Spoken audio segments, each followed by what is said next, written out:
1 to the LCS. After an all too familiar matchup against Golden Guardians, TSM walk away with a different result this time. Here in the Verizon post-game interview, I am joined by Doublelift. First things first, what do you think was key from turning that from what was looking like a 3-0 to a reverse sweep? What was key? I think number one is we stopped focusing on our mistakes as much as what we need to do proactively, what we need to like make plans for and things like that. We were actually a bit scrambled in the first two games because I feel like we were in a lot of winning positions, and even one of the games I think we had Ocean Soul and we like fumbled the ending, and it's because we're just afraid of throwing. We're not being proactive. I feel like we're not on champions that we're comfortable with to be proactive with. So in the rest of the series, I just thought, and I told the team, I think we should play comfort. It does, regardless of matchup, because I know that we're skilled enough to play hard matchups. And on top of that, I think I was sick of trading the Ashe Caitlyn matchup. That is a matchup where I felt like was my specialty and that I've been winning consistently for my entire career on both sides. But FBI is honestly a really, really strong player. And he knows how to play the matchup better than me on both sides. And so that's probably the first time that I truly felt like I was just like being outperformed in a matchup that I have every right to be better than him in. And so we eliminated that and started playing, I guess, spicier matchups, more kill pressure matchups. But their bot lane is definitely the strongest point of the team. And I think the fact that we were able to switch the matchups around a bit just kind of changed the dynamic.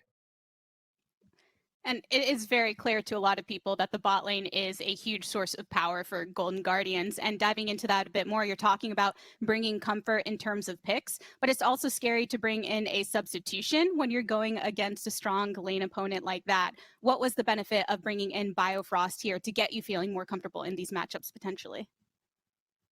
Yeah, I mean, I think it's just I feel a lot more comfortable playing with Bio in lane because I feel like we're just always in sync and always on the same page. And a lot of times I don't even really need to communicate with him. I know what he's thinking and where he wants to ward and when he wants to go all in, and that kind of stuff is built over months and months of playing together. That kind of chemistry.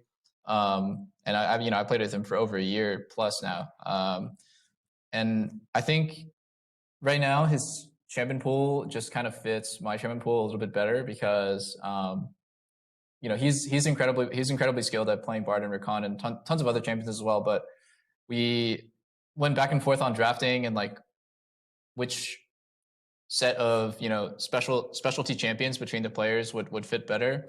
But basically, it just boiled down to I wanted to be more comfortable in lane because their bottom lane is really strong. I would say Golden Guardians might have the best or one of the best. I would just say they might be the best ball lane in LCS, and it's a real shame that they got knocked out because they were like really outperforming TL's bot lane. Like they were 2v2 killing TL's bot lane consistently in the third game, and they're hard to lane against, and I didn't want to be a weak link, so that was the main reason.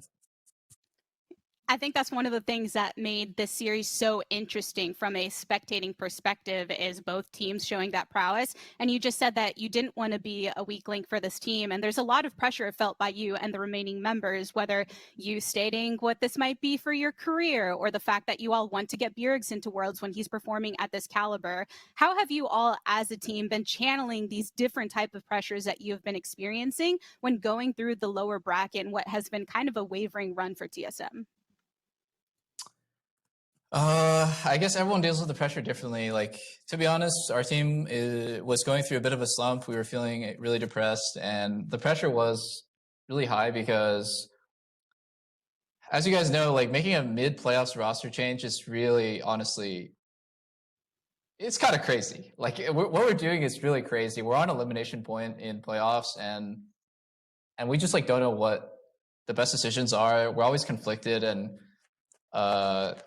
practice can be hit or miss. So I was feeling a lot of pressure, and I was feeling probably the most stress I've ever felt in my entire life because I just didn't know what I wanted to play, like what my playstyle was, what the team's playstyle was. Like I just really didn't want to lose, because if this was the end of our playoffs run, if today was the last day that I could have played for the year, like, I don't really know what that means, you know, like, am I gonna like lose my job? Am I like, I don't know what that means for the rest of my life. Like, it's honestly so depressing to think about potentially not making worlds and playing on a team with Bjergsen, who's like absolutely smurfing almost every single game and not being able to step up to the plate and like take that situation to worlds. So yeah, I was struggling a lot internally, but I didn't let my teammates know, I guess, because it's you always want to show confidence and kind of show that you're level-headed and calm about things. But I think we're all definitely going through a tough time up to this. The pressure was really high. And I'm really, really glad that we were able to reverse sweep. You know, as soon as they went to game 5, I knew, even though the enemy team got Ocean Soul, I knew we were going to win. Like, I just know. It was like so certain to me that we were going to win. It didn't matter like how bad the game was looking. I don't know. There's something about these long series. But before then, I was sweating pretty hard.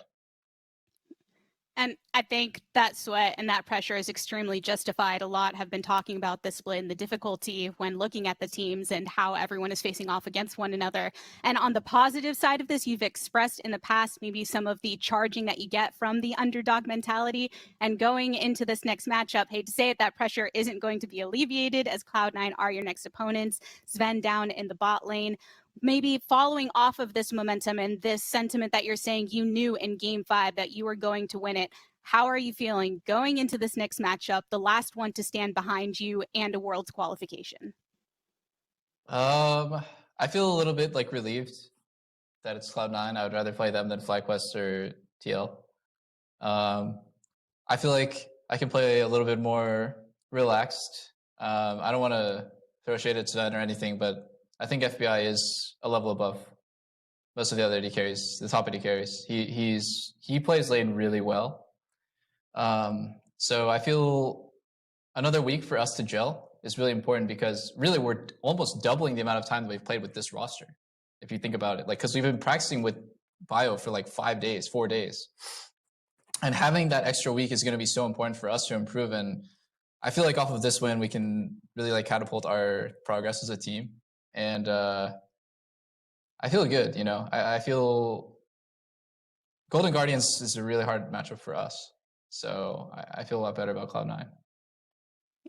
A bit more time before the next matchup and quite a different opponent ahead. Doublelift, thank you so much for taking the time after a long series that you just had. Thanks.